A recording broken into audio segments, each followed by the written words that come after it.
할렐루야. 새날을 또 주신 주님께 감사합니다. 우리 주님 앞에 묵도하심으로 나오시겠습니다.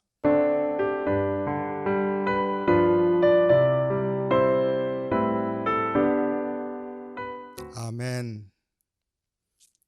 찬송 518장 기쁜 소리 들리니 함께 찬송하시겠습니다.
오늘 우리에게 주시는 말씀 로마서 11장 25절로 36절 말씀입니다.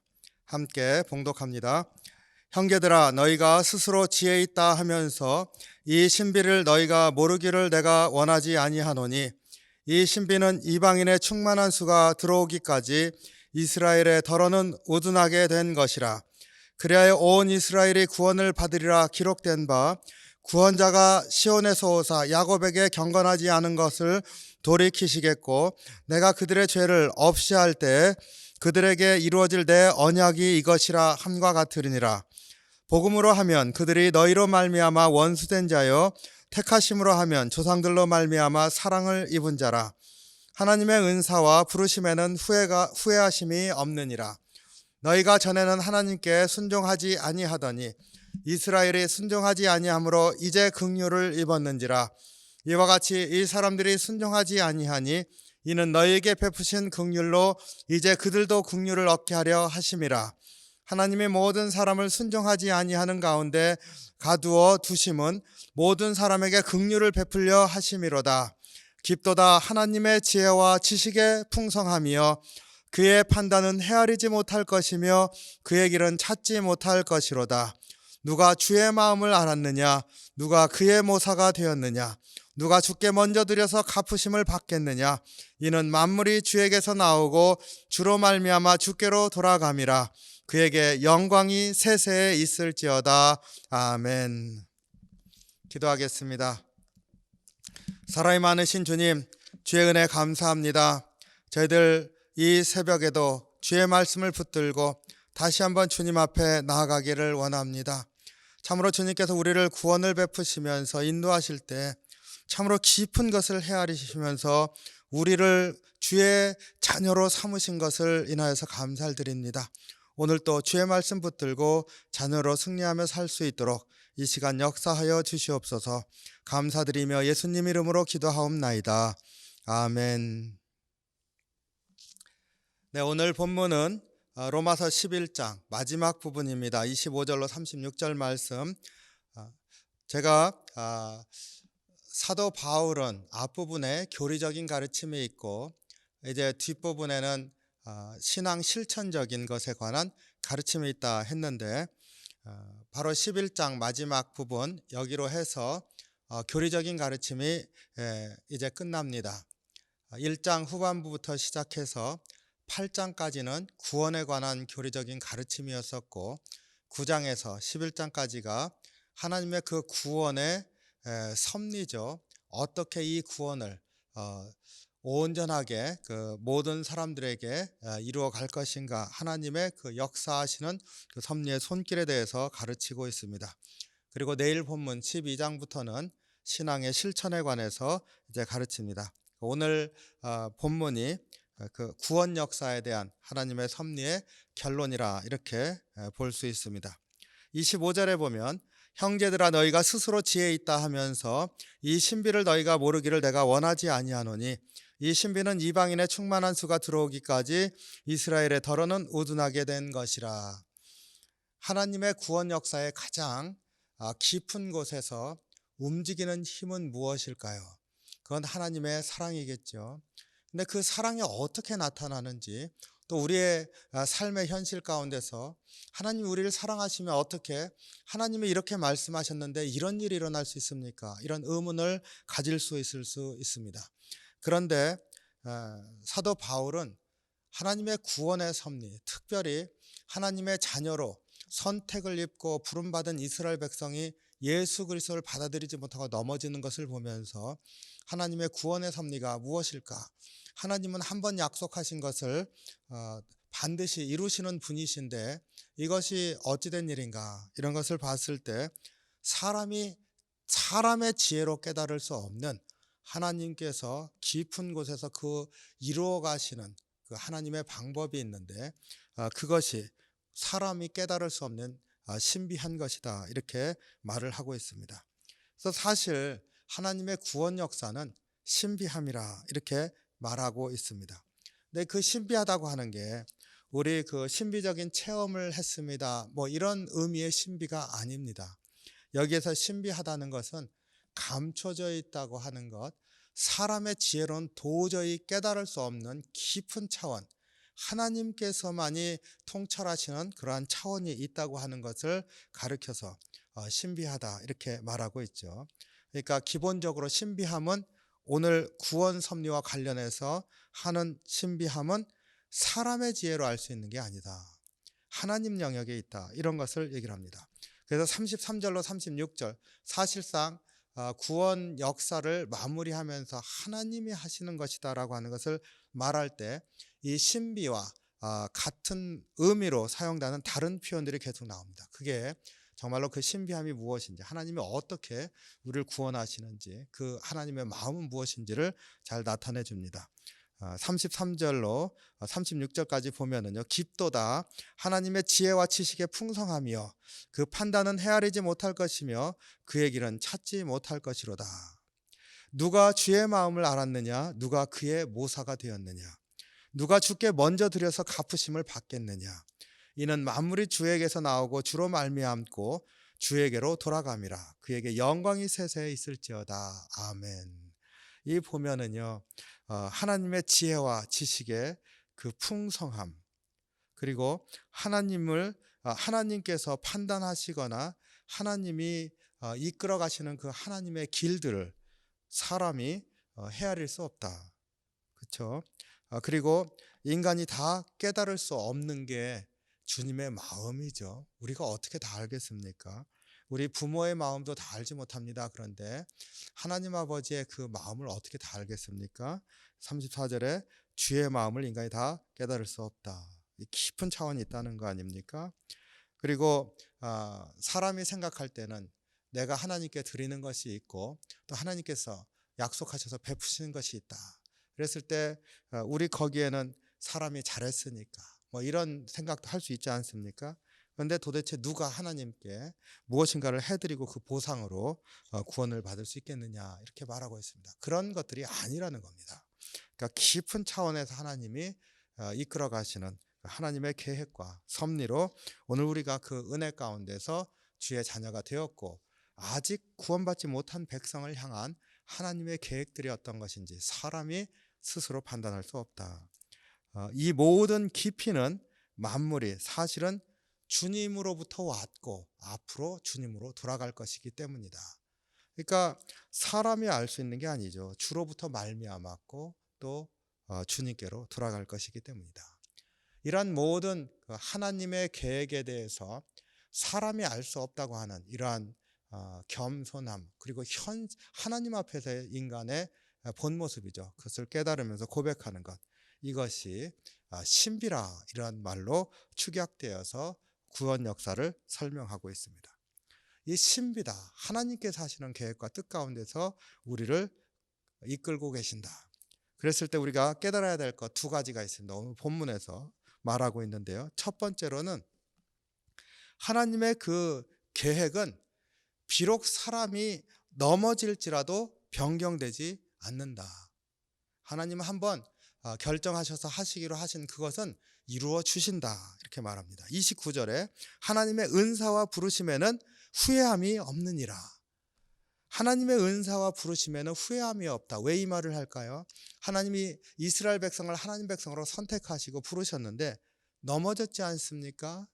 그러면 그들이 넘어졌을 때 하나님께서 계획을 바꾸셔야 되잖아요. 하나님이 원래 그 이스라엘 백성을 부르시면서 두셨던 그 목적들이 무너진다고 하면 하나님은 그들을 포기해야 되지 않겠습니까? 그런데 그들이 넘어짐에도 불구하고 하나님은 후회하지 않으신다, 이루신다는 겁니다. 내가 잘못했겠구나, 혹은 저들을 택했기 때문에 넘어졌는데 그들을 이제 통해서 이룰 수가 없겠구나라고 하는 생각을 하나님이 안 하신다는 겁니다. 그들이 넘어졌어도 후회하심이 없다. 그러면서 이 넘어졌어도 하나님이 후회하심이 없기 때문에 그 넘어짐까지도 하나님이 다시 일으키셔서 사용하시겠다는 거 아닙니까? 그렇기 때문에 구원의 역사라는 게 있다는 겁니다. 구원에 이루어 가시는 과정이 있다는 겁니다. 그러니까 우리가 지금 넘어지는 것으로 낭망할 것이 아니고, 또 주님을 지금 당장 받아들이지 않는 사람이 있다고 해서 멈출 일이 아니라는 겁니다. 하나님이 향하신 계획이 있다. 그리고 그것을 이루어 가시는 과정이 있다. 이것을 구원 역사라 이렇게 부릅니다. 그래서 26절에 그리하여 온 이스라엘의 구원을 받으리라 기록된 바 구원자가 시온에서 오사 야곱에게 경건하지 않은 것을 돌이키시겠고 내가 그들의 죄 없이 할 때에는 그들에게 이루어질 언약이 이것이라 함과 같으니라. 여기에 보면은 이스라엘을 구원받을 것이라 이렇게 말씀하셨잖아요. 그런데 그 말씀을 이루시기 위해서 바로 이스라엘 백성으로부터 구원자가 오신다 약속을 주셨습니다. 시온으로부터 구원자가 오겠다. 그런데 야곱에게서 경건하지 않은 것을 그 구원자를 통하여서 돌이키시겠다 이렇게 말씀하셨습니다. 그러니까 이 이스라엘 백성을 보면은 예수님이 오셨지 않습니까? 이스라엘 백성으로부터 왔어요. 시온으로부터 왔습니다. 그러면 이제 이스라엘 백성의 경건치 않음에서 돌이켜져야 되잖아요. 그런데 그들이 돌이키지 못했습니다. 예수님을 배척했습니다. 그러면 이스라엘 백성은 실패 아닙니까? 율법을 줬을 때도 실패했고 예수님이 오셨을 때도 실패했습니다. 그럼 실패 아닙니까? 그런데 하나님은 아니라 그러시는 겁니다. 그리고는 그들이 죄 없이 할 때 그때가 이를 것인데 그때 내가 이루어질 언약이 이것이라 이렇게 말한 것과 같다. 그러니까 이 일이 일어나면 그때 보아라 내가 이루지 않았느냐 말씀하시겠다는 겁니다. 그러니까 이 백성들을 일으키시는데 그 경건치 않음을 깨닫게 하시는데 우리가 이제까지 본 구원 역사에 대한 설명을 통해서 알 수 있는 하나님의 방법이 뭐였습니까? 이방인을 구원하시는 거였습니다. 그리고 이스라엘 백성으로 시기함과 질투함으로 돌아오게 하시는 거죠. 그러니까 하나님은 그들이 율법을 주었어도 실패, 예수님이 오셔도 실패, 그런데 하나님은 이루신다는 겁니다. 구원의 섭리 가운데서 이방인을 부르시고 그들을 시기하게 하시고 돌아오게 하시고 그리고는 종국에는 보아라 내가 언약했었던 것이 바로 이것이니라 말씀하실 거라는 겁니다. 하나님의 언약은 반드시 이루어지고 그 과정이 있다. 우리가 꼭 깨닫기를 원합니다. 두 번째로 이러한 하나님의 놀라운 섭리 가운데서 이루시는 그 구원은요 처음부터 끝까지 하나님의 긍휼하심으로 이루어지는 것이다. 30절 31절 보면은요, 너희가 전에는 하나님께 순종하지 아니하더니 이스라엘을 순종하지 아니함으로 이제 긍휼을 입었는지라. 이와 같이 사람들이 순종하지 아니하니 이는 너희에게 베푸시는 긍휼로 이제 그들도 긍휼을 얻게 하려 하심이라. 너희가 이방인들이죠. 이방인들이 하나님께 순종하지 아니하였는데 이스라엘 백성이 순종하지 아니하니까 그들을 순종케 하시기 위해서 이방인들을 불순종 가운데 있었는데도 불구하고 긍휼하심으로 구원의 백성으로 부르셨습니다.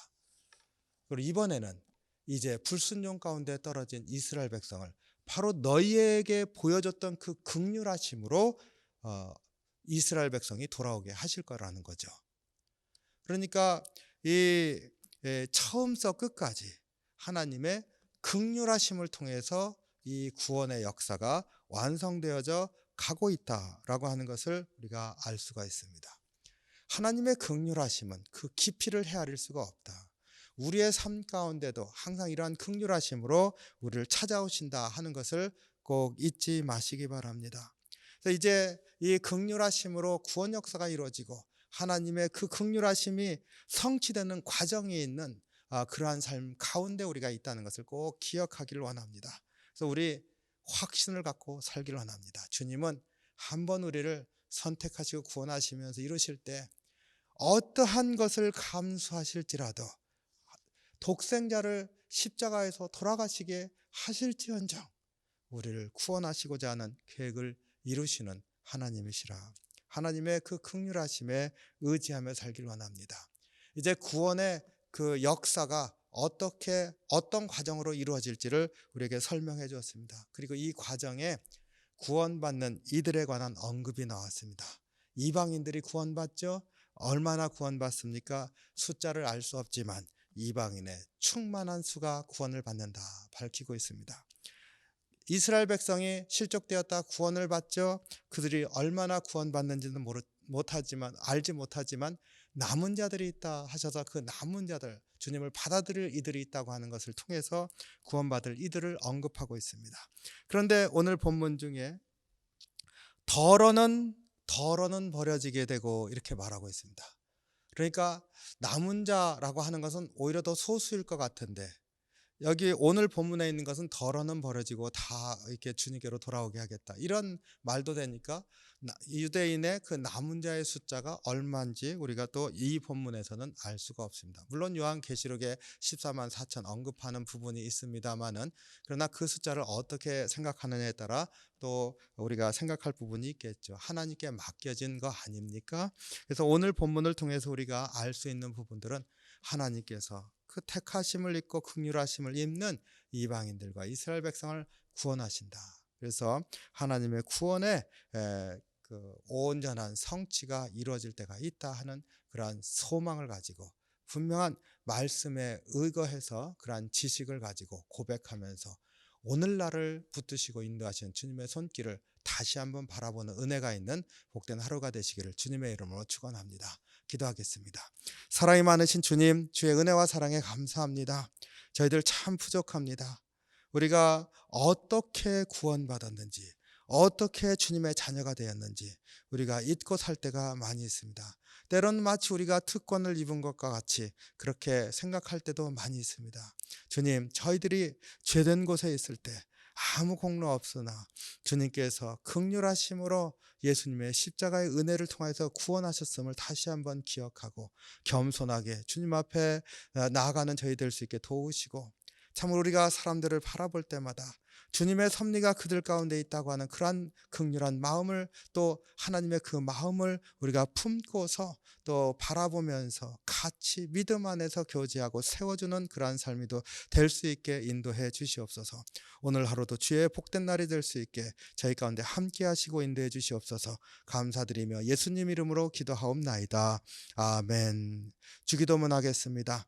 하늘에 계신 우리 아버지여, 이름이 거룩히 여김을 받으시오며 나라의 마옵시며 뜻이 하늘에서 이룬 것 같이 땅에서도 이루어지이다. 오늘날 우리에게 일용할 양식을 주옵시고 우리가 우리에게 죄 지은 자를 사하여 준 것 같이 우리의 죄를 사하여 주옵시고 우리를 시험에 들게 하지 마옵시고 다만 악에서 구하옵소서. 대개 나라와 권세와 영광이 아버지께 영원히 있사옵나이다. 아멘.